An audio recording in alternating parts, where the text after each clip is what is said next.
A very warm hello and welcome back to the fourth episode of the FEDPreneur Show. Business is not a one-dimensional problem. Women are psychologically more resilient than men. We have been to the best lab, best technologies available, best instruments available. Do you think we risk overlooking these few ethical concerns in the pursuit of innovation?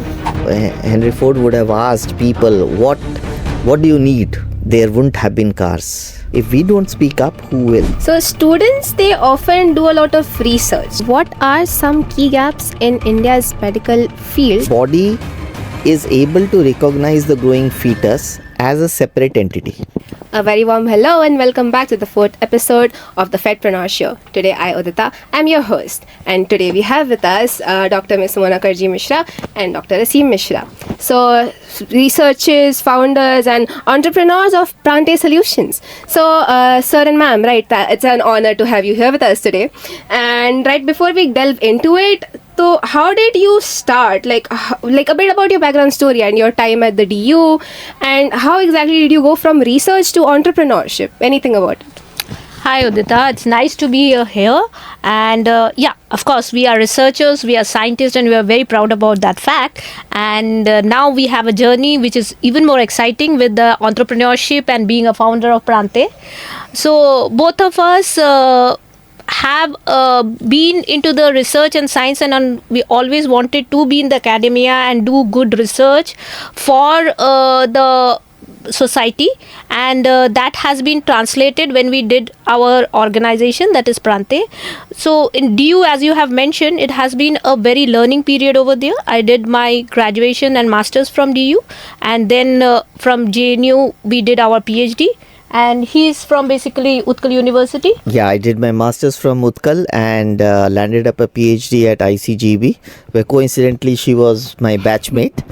And just like how one story leads to another, there's nothing that starts suddenly. So it's a series of stories of how we did PhD together on subjects which were very new to India at that point of time. And we had the privilege of working with some of the best scientists of the country, both nationally and internationally. And that was our first experience of, even delving into the unknown. Mm-hmm. And the unknown also, which was internationally very, very valid at that point of time. And that's how the story actually began. And we both had a knack for science. Okay, we loved doing research. And exploring the unknown. Yes, exploring the unknown. So I think that attitude of exploring the unknown is the basis for our entrepreneurial journey as well. That is remarkable. That is monumental when it comes to students like ourselves. When we realize that we also need to be delving into the unknown for more exposure, it's great seeing people out there doing things that we would only dream to do. And that's very exciting. Noted. Okay, moving on, I realize that you have done a lot for maternal health care, and it often lacks some global recognition up until today as well. It is considered like a bit of taboo as well. So what motivated you to focus on conditions like Preeclampsia, if I'm getting it correctly, and how does IRA as a platform address this issue? What is the vision with it? So basically our entrepreneurial journey started with that. So as I were telling you, like in all students in the PhD, they have the dream of going to postdoc and being in a research institute. So we were not different. We also wanted to take the same path, and we did our PhDs and postdocs. But at the same time, during our own experience, in our own journey, during my pregnancy, I had a complication which is preeclampsia that you just have mentioned. So at that time we realized the dearth of early diagnostics and how a lack of early diagnostic can lead to a complication which is apparently a healthy pregnancy. That is how at that point of time we thought we need to do something in this regard. And earlier we had an exposure to the entrepreneurship during our PhD because of a program called YES, Young Entrepreneur Scheme, launched at that time from the DBT, and we were the national winner of that. And that was there, but still we have not taken it seriously. But when that happened to us in a personal life, we felt the need that these things should be addressed, and we started Prantee on that, and we focused on working on maternal health.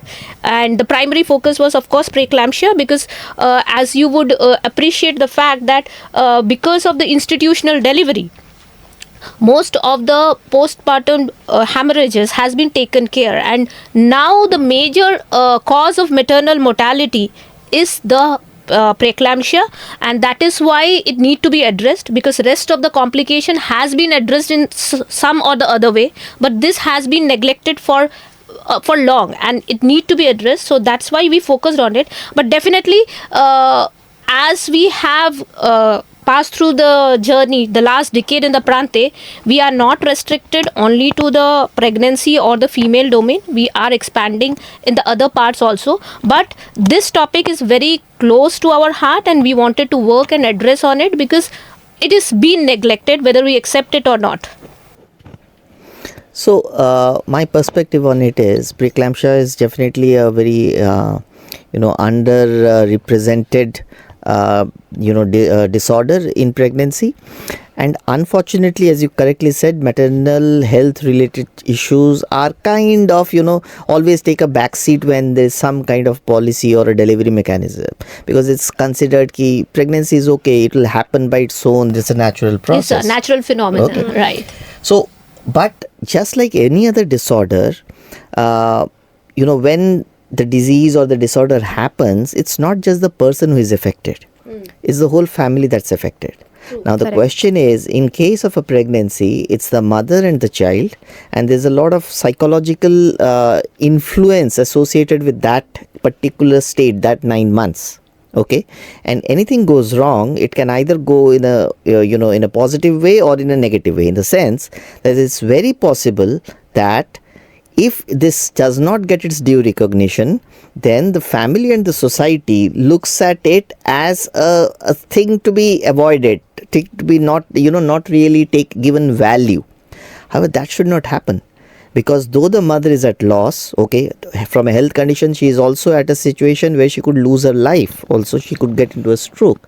So but beyond that, even if she survives and the child is child doesn't live to see the day of light of the day, then there's a huge amount of psychological pressure on the mother, which unfortunately may not be shared equally by everybody else in the family, right, and society as well. So therefore it's important to not only have mechanisms in the healthcare so that such conditions can be detected early, because then it can be prevented, they can be managed, there can be better health outcomes, but also giving voice to such kind of a scenario or such kind of an issue is kind of moral responsibility of scientists like us. If we don't speak up, who will? Right. Thank you so much for sharing this very insightful and touching story, and the fact that both of you decided to do something about it is just great. So for our audiences, what is exactly preeclampsia, or what exactly do you wish to do with IRA as a platform? If you could give us some insight about it. So you are going to speak about it? Okay, so the pregnancy is a 9-month period, and there is a baby that starts from the kind of state of an egg, fertilized by the sperm into one cell, and then grows on to develop as a full human being, right? Now during this process, what happens, especially during the early late first trimester, okay, that means the first 3 months, and the early second trimester, that's a phase when the body is able to recognize the growing fetus as a separate entity. Okay, now under this condition, it can so happen, for causes unknown, we really do not know what are the genetic basis for this or metabolic basis for this, but in certain conditions it so happens that the mother's body starts reacting to the growing fetus.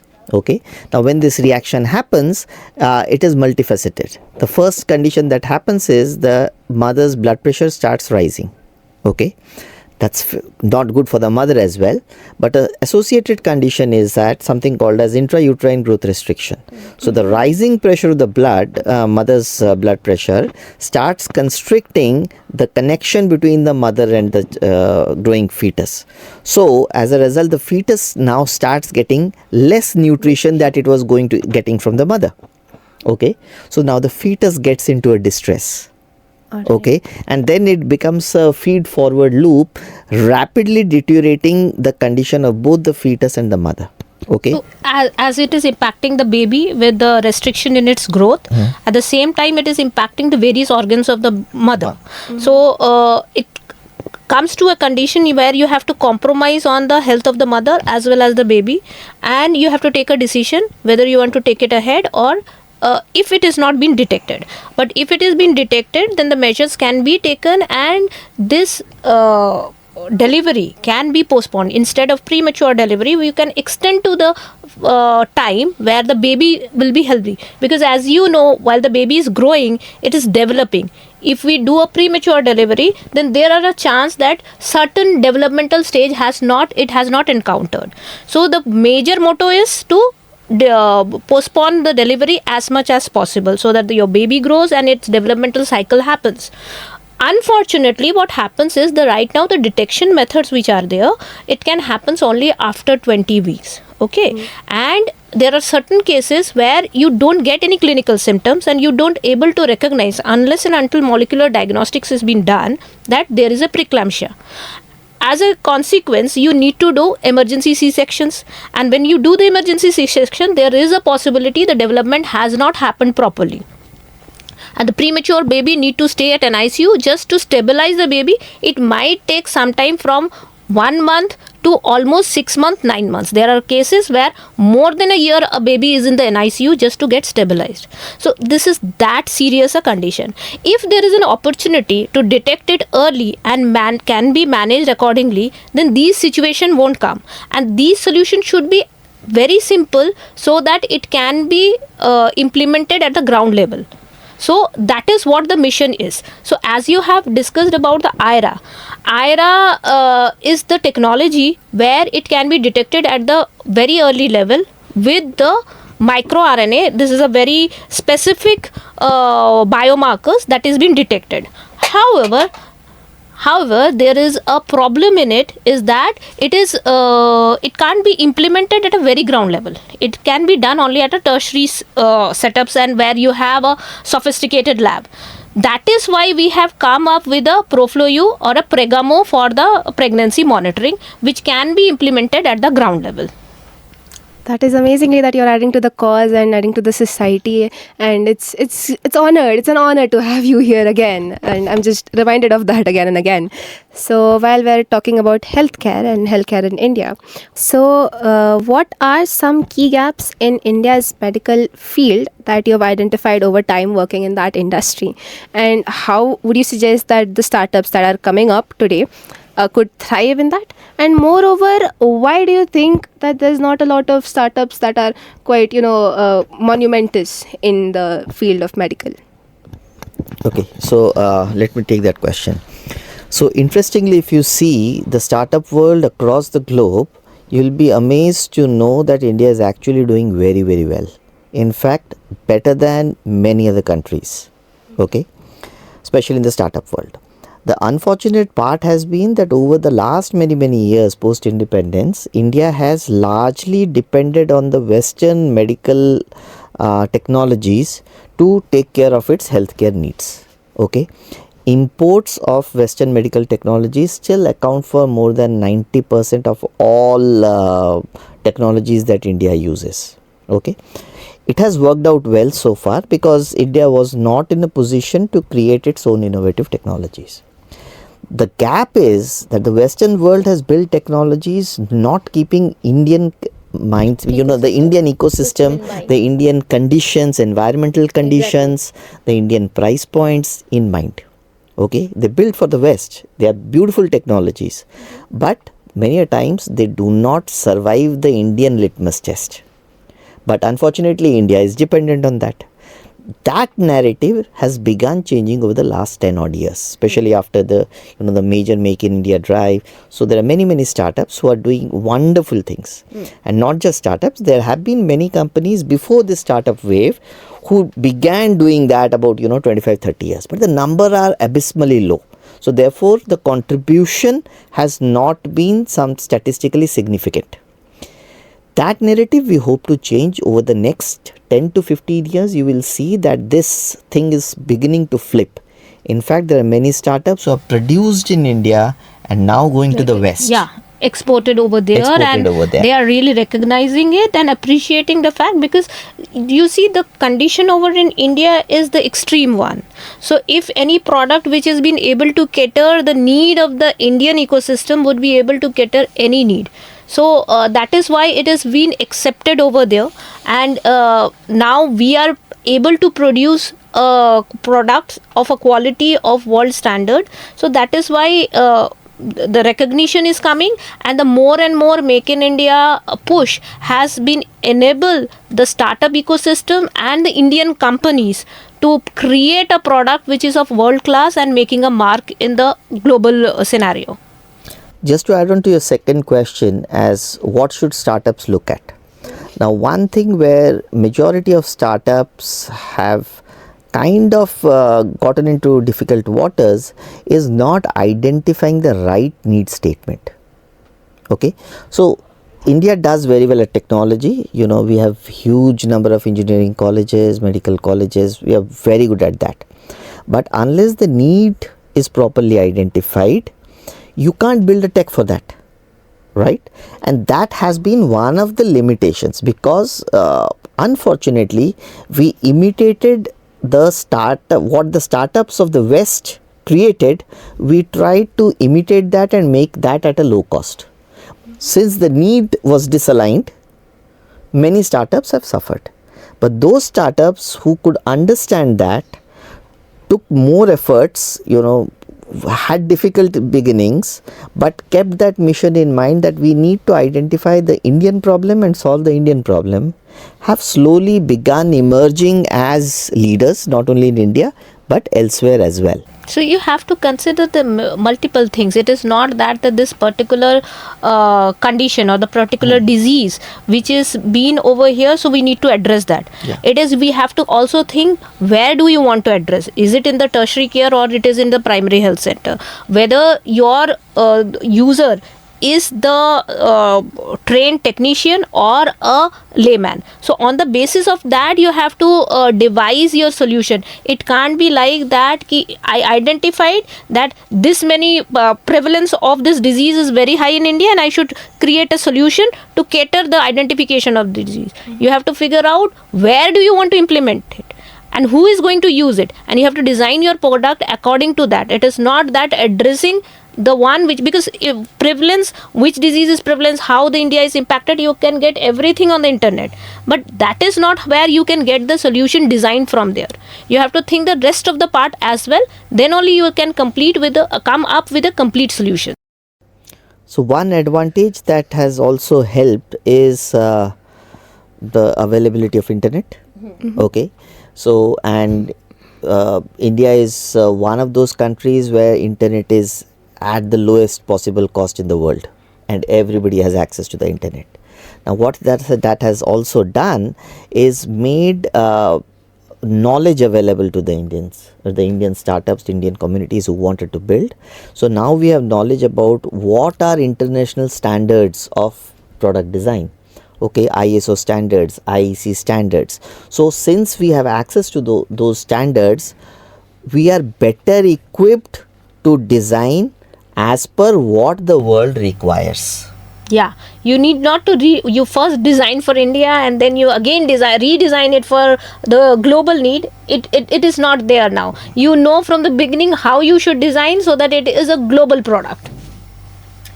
That is a very well put together analysis, I would say. And it's great. So while we're at the subject of entrepreneurship, what challenges did you as founders of Prantee Solutions, what troubles did you face when it comes to the funding, development, innovation? of like solution oriented aspects of like Proflo-U and Embargo, and how did you overcome them? So the first important thing was for us was unlearning the things, because we have been to the best lab of India. We had the best technologies available, best instruments available. So we always consider the product development in that regard. But when we started in the initial years, we were also doing the same thing. We wanted to create a complex instrument which will give you the most precise result possible. And then we realized, I am not making the product for a research institute, and I am not making a product for a world-class Mayo lab. I am making a product for India, where maybe it will be operated by a ASHA worker. So I have to unlearn the thing. I have to make the things very simple, yet accurate and precise.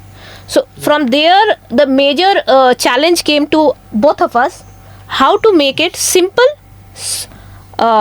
portable, yet accurate and precise. And I think that that's a challenge that anybody in the tech industry has. Okay, so unlearning, as she correctly said, that's tough. That's really, really tough, and very, very painful.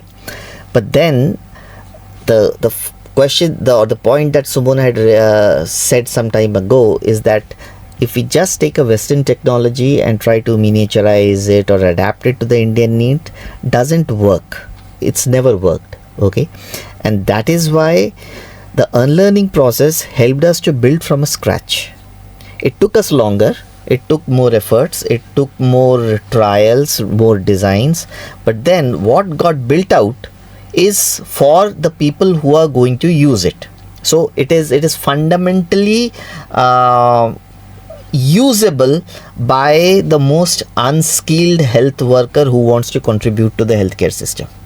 Now, coming to the question of while building the Prantee, right? Mm-hmm. So we have been very fortunate that we started in an era where their ecosystem is there to support your ideation stage. So you get lot of support when you are at the ideation stage. You are making proof of concept and prototype, whether be a state government, central government, the public funding, the private funding, everything is there to support your initial journey.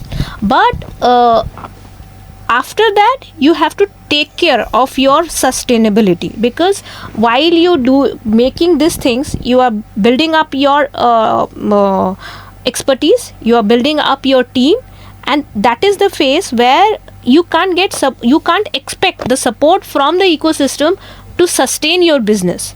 So if you have planned it out and you know the particular time where you need the external funding or a kind of an investment which can lead to your next level journey, so those decisions need to be clear to you while going through your entrepreneurial journey.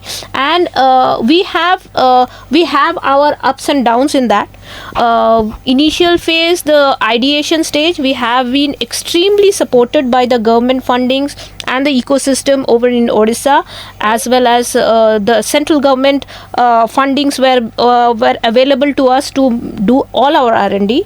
Later on, we knew that this is the stage from where we can't get a funding supports, the grants. So we started taking the different kind of services, because we have built our technical expertise, we built our team. So there our services, because the product, since you are in the healthcare segment, you can't have the product cycle, a very rapid product cycle. You have to have your regulatory clearances and all. So that time it will take, that incubation time it will take. So we have segmented our entrepreneur or our business into segments, where initially while making the prototype and R&D, we got the support from the grant. Then to scale up to a phase where the external investment will help us to push our product to the market, we sustained ourselves with the services, and then finally we went for the funding, realizing that is the point where actually we need a lot of money to get our product into the market. Business is not a one-dimensional problem. It's not that I start here and there is a goal that I'm going to reach. Okay, that goal is actually an illusion. the best way to look at business, the simplest analogy that I usually give a lot of times, is like taking your car out for a drive in a busy road. Okay, you know you are starting, you know where you want to reach. Okay, nothing else in between is predictable. You have to take decision. You have on to the take go. decisions on the go. Sometimes you turn your steering little right, sometimes to little left, because a car from there is coming out, a cow is coming onto the street, a small child comes with a ball, and almost anything unimaginable can happen. Okay, funding is like the petrol of the car. Okay, you put something, it takes you till one point, and then before it gets over, you need to know that this is where it's going to get over. So I have to plan to put the fuel. So funding is not the real problem. It is a problem. It's absolutely, it's a problem. It's a problem. It's difficult to get funds, but at the same time, there are many other challenges which often get neglected, and funding is usually highlighted. For example, getting your team right. Of course. Difficult. You just can't predict, and there's nothing that you can build with just one person or two person. Okay, you will need 5, 6, 7, 8 people to come together. How do you manage them? How do you coalesce the whole team together, keep their motivation high, and they upgrade them, because anyways, you are, as I said in the beginning, you are trying to delve into the unknown. So neither you know how you are going to reach there, nor your team knows how to reach there. So you all have to put your best foot forward to reach the destination. So that is a challenge. Okay, and how to keep their motivation high, parallel high, take care of them. They align with your vision. Okay, because they have to trust you. Sometimes you may not be able to live up to their expectations. Sometimes you do. The human factor, someday your mood is not right, their mood is not right. Still, how do you look for the higher purpose? That's an issue. Apart from that, regulation is always a challenge. There are so many other things. Procurement may be a challenge. You planned something would happen in 7 days, did not happen in 7 days. Something worked perfectly well on the drawing board, just failed miserably when it was built out. Probably funding is being highlighted more because rest of the thing, still a part of it is in the entrepreneur's control, because it is how he is driving the things. Yes. But in case of the funding, it is the external force which is again governing it. So probably that is why it has got a more highlight, because you have to go out and ask for the money, and the other person who has never seen you have to believe in your dream and putting his money into you. So that is of course a big challenge. And you also have to consider that a lot of times what entrepreneurs think is that since I have built this, I am entitled to get the funds. Okay, why is not somebody funding me? You have to look from the the investor's perspective as well, that he is putting in his valuable money into you, right? So there's a huge amount of trust that needs to build up for him to be able to do that, right? Absolutely. So they have their very important place in the ecosystem, just like the entrepreneur has his important place in it. It's many people or many stakeholders coming together in a very, very coherent way is what helps you build a successful company. So as in the biology, you have the network. So food chains and networks, food web. Yeah. So if any of the stakeholder is not there, the food web will get broken. So similarly for the ecosystem of the startup, every player over there has an important role. Entrepreneur is definitely at the central position we can place, but then he is not living in silo. So there are people who is helping him, and you have to respect those people, because it is your dream after all. I thought I will be doing it, and they are coming over here to support and to help grow my dream, achieve my dream. So everybody has their important role in the journey of all the companies that has been built. That is great. Keeping all of these troubles that you highlighted, again, obviously the finance part comes into the highlight. But another thing that I'd like to highlight while I come to my question as well. So students, they often do a lot of research, and then again, for any startup, research and ideation is very essential. Right. So how can college students transform their college research projects into startups, and what role can these young researchers who are out there, what role can they play in tackling global health challenges, and especially in a resource limited setting sometimes? So what can they and how can they add to? So in case of, see, the research has always been helpful. Yeah. Now how you are doing the research, that will decide what will be the future of your research. Okay, so identifying a technology is a kind of a research. Identifying the problem is also a research. How a technology that is there, a problem there is there, how to implement is also a research. So if a research is being done with a direction that what is the requirement, you need not to have solution always for the ground level. Wherever you want to implement, what kind of solution is required. If you are in the research questions, when you are doing the research, if your questions are proper, then at the end of your research project, we will have the answer whether your research that you have done is going to be converted as a kind of a entrepreneur project, or is it something which has only aided in your increasing your understanding.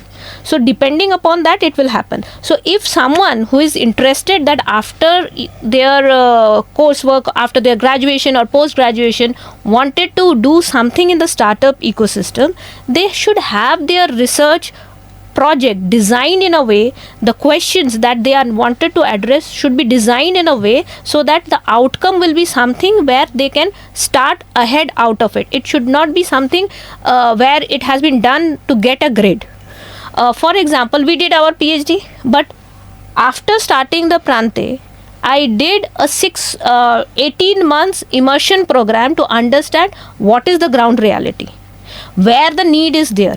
I have not started making the product the day I have registered the company. I took almost 18 months to understand what is the real requirement. I knew I wanted to do something in the preeclampsia, but that doesn't mean I register a company, make a product and start doing that and forcing my stakeholders to adopt whatever the solution I am providing. So I spent 18 months in doing the immersion to understand the need of the various stakeholders. So if the research is being designed in that way, then definitely it is going to help them while they are building up their own startups. You want to add? So I'll add a different dimension to it. Okay. Sure. So that's what you should do. Okay. I'll tell you about where things go wrong. Okay. So the caveats of the way the human brain thinks. So I'll start with this famous quote. It's said that Henry Ford said it. I am not very sure, but I have not done the background research to validate that. But it goes by the saying that if Henry Ford would have asked people, what do you need? Okay, because typically it's said that they ask your users what they need. Okay, so Henry Ford says, if I would have asked what the people needed at that time, they would have said this horse carriages, instead of 2 horses, put 4 horses so that we can go faster. Okay, there wouldn't have been cars. Indeed. Okay, so when you do a research, often for an entrepreneur to hit that disruption, okay, is something which is not visible. Okay, so that's you can call it as an innovator's dilemma or whatever. So is something that there's no way to actually logically arrive at what innovation should I do, and which will eventually convert into an entrepreneurial venture, if at all a person goes ahead with that. And that is really very, very difficult. So because there is no feedback mechanism, right?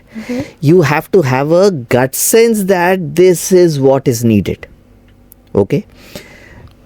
why I'm iterating this story is, if we would have gone by the normal research mechanism, okay, which you do in a very linear fashion, there would not have been Proflo-U. The product, the ideation of the product, in fact, when we started pitching that idea out at many initial times, people said, why does anyone need this? Okay, and that is the skepticism, which is often very healthy. The challenge is whether you should take this skepticism positively, or your idea is really not the right idea. How do you define that? There's no real way, right? So if you get two positive feedbacks, then you have a risk of going on a trajectory which is not real. If you get negative feedbacks, you do not have a way to figure out whether the road I am taking is the right road or not. Okay, and that is where the innovator's gut feeling, the innovator's research insight, and a large portion of luck does matter.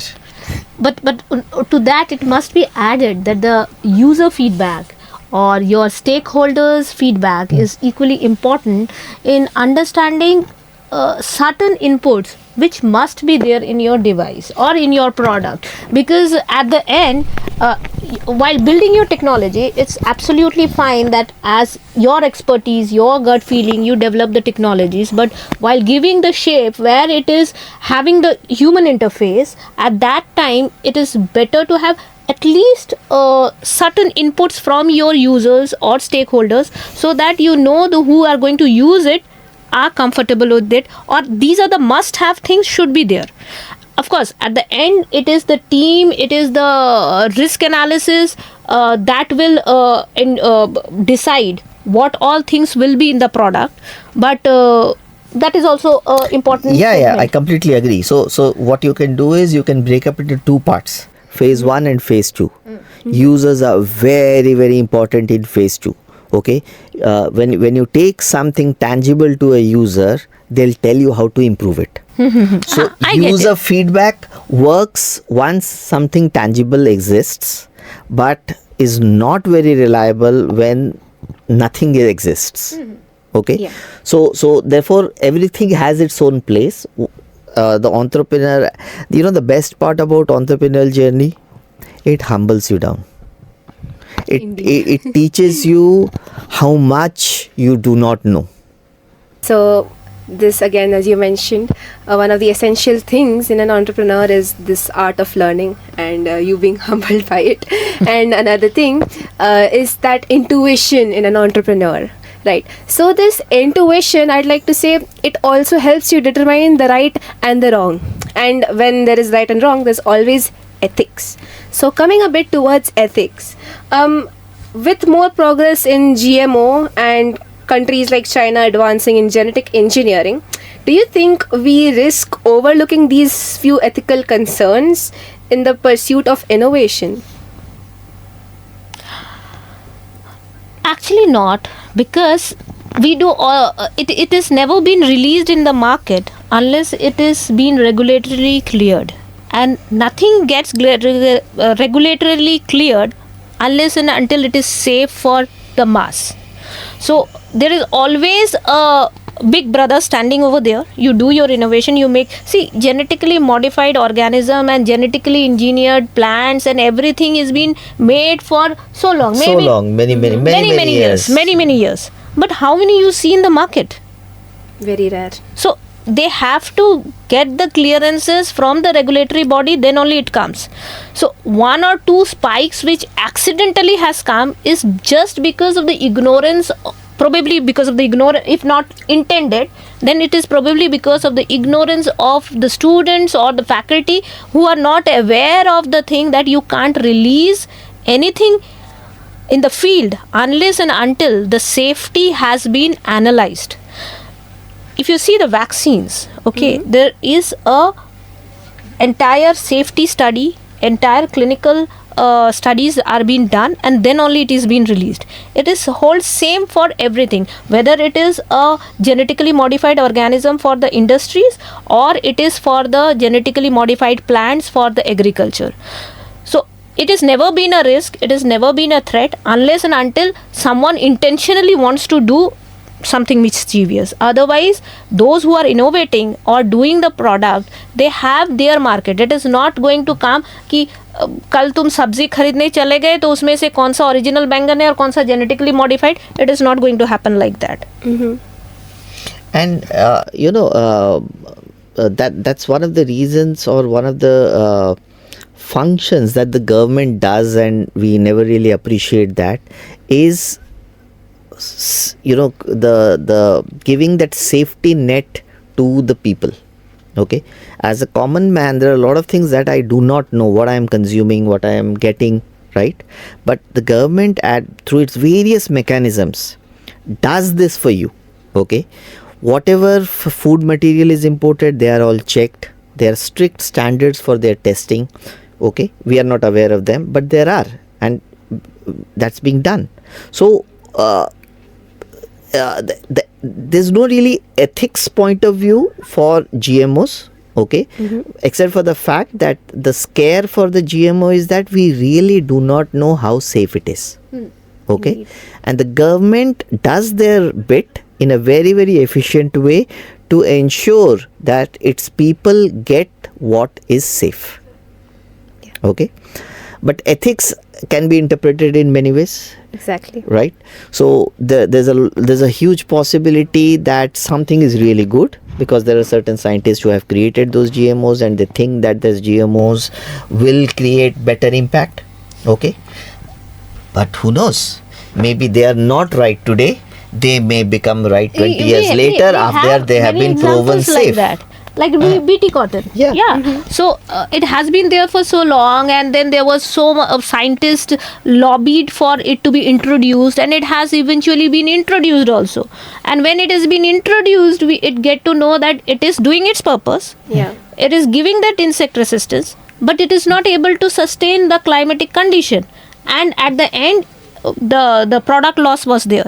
So those kind of piloting they do. It has not been released across the India. It has been done through piloting, and when it failed, it has been retracted. I'm assuming something similar happened with BT tomato as well, right? That is why they did not launch it. So it is not like that ki anything is being made and government get overexcited and get it launched in the market. They have their regulatory mechanism through which it only been done. And if we say ki China is making, nothing can be shipped across the country. Yeah. If somebody is doing that, is smuggling. So you can't take any bioresource from your country without any permission to other countries. So that is why I believe what is happening. See, these things, if it is not done in a legal way, you can't take a claim for that. Indeed. So I think that's the government can be given a clap for ensuring our safety. We request the audiences to clap for the government. Okay, so thank you so much for clearing this misconception that we have regarding a lot of genetically modified things and products, because it's not exactly widely accepted. So that's another concern. So moving forward, see, entrepreneurs, like female entrepreneurs, yes, as yourselves as well, so they often face certain unique challenges in the industry. And based on your journey with Prantee Solutions and Sir himself, what were some of the biggest hurdles that you had to come across, and as a how did you exactly manage to navigate through them and establish yourself in this competitive field? Udvita, coming to your questions, I would say we are in a place or in a era where there is not a major gender discrimination. Yeah. At least I have never faced that. Being in Odisha, I have got all the opportunities that would have been gotten by any of the male counterpart. I have never been treated as a female who won't be able to do this. It has never been considered that since I am a female, I won't be able to do this part of the business. It's always, I sometimes I felt that being a woman, I am getting a little bit advantage. That is very reassuring. In fact, all the schemes of the government where they are giving an added advantage to women. So if you see the startup Odisha, the male are getting, I guess, I don't know right now how much. If the male are getting 20,000 per month monthly assistance, the female are getting 22,000. The male are getting, I guess, 14 lakhs or for 15 lakhs for product development. Female are getting 17 lakhs. So actually, we are getting advantage.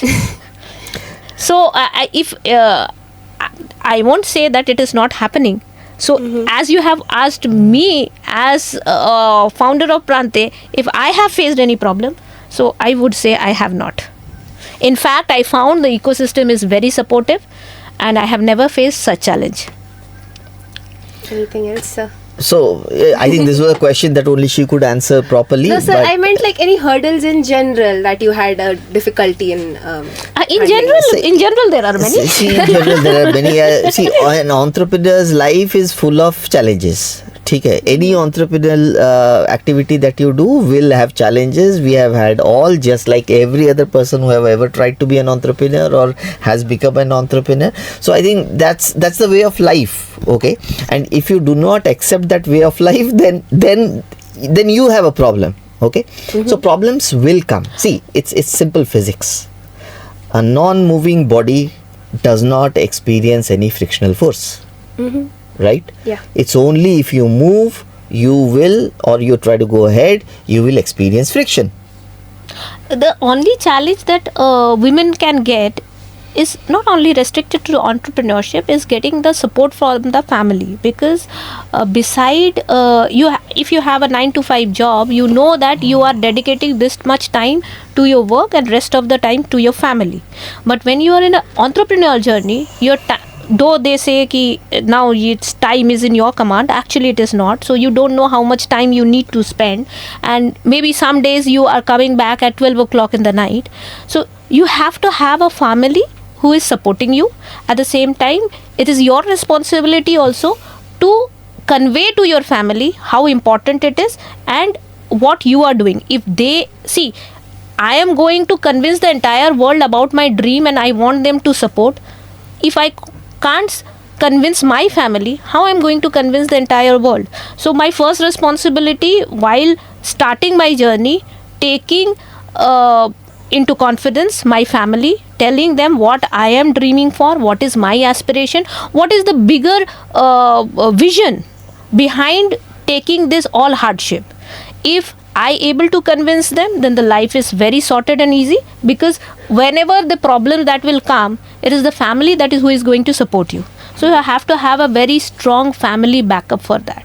You have to make them convince in your dream and make them your champions for it. If that has been done, rest of the world you can tackle. That is great. And I think the India is changing. Yeah. Okay, women are getting highly educated at level with the men of the country. There are many areas where women are able to do way better than men can do. Okay, so if you are a woman with ambition, I think it's a responsibility of the family to put you at an equal footing and let you live your dreams, let you fight your battles. See, anyways, you are going to fight your own battles as a woman, right? The family is not fighting the battle for you, right? The family is just telling you, don't worry, we are there. That is very important. The word we are there. Okay, हम देख लेंगे, हम कर लेंगे. काम करने बैठे हो, मन कर रहा है, सिर्फ चाय की कप आ जाए 2 बिस्कुट के साथ. How pleasurable that is.